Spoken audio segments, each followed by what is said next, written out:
Donc, je suis avec Luc Neuhauser. Est-ce que vous pouvez nous présenter la conférence de vendredi prochain qui portera sur la fin de vie?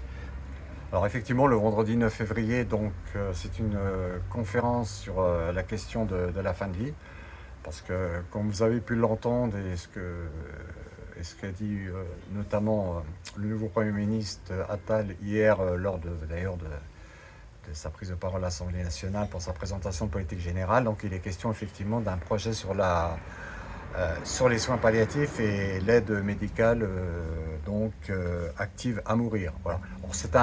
C'est une loi qui est en gestation depuis longtemps et il y a eu de nombreux reculs de la part du président qui devait la présenter bien avant. Normalement, ça devait être fait,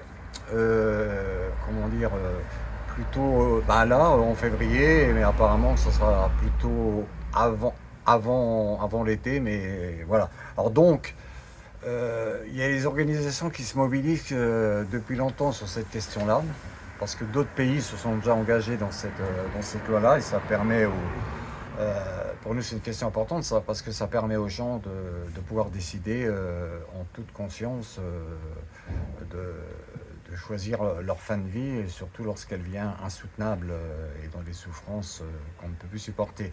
Alors, je citerai la Belgique, la Suisse, il y a d'autres pays qui en entendent, qui sont donc organisés à ce niveau-là. Donc là, on est trois organisations à organiser cette conférence en fin de vie, en fait. Il y a donc la MGN 88, la NDMD 88 et la Libre Pensée 88.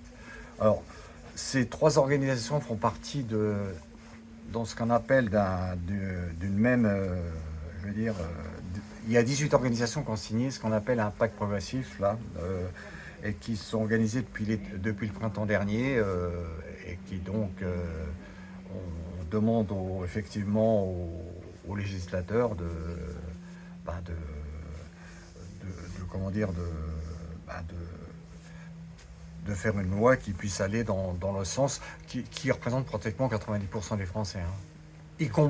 Parce qu'on sait que les religions, les cultes, en tout cas les responsables se sont prononcés contre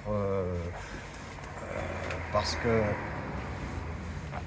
se sont prononcés contre, mais même chez les catholiques et chez les pratiquants d'autres religions, effectivement, il y a 90% de Français qui sont donc euh,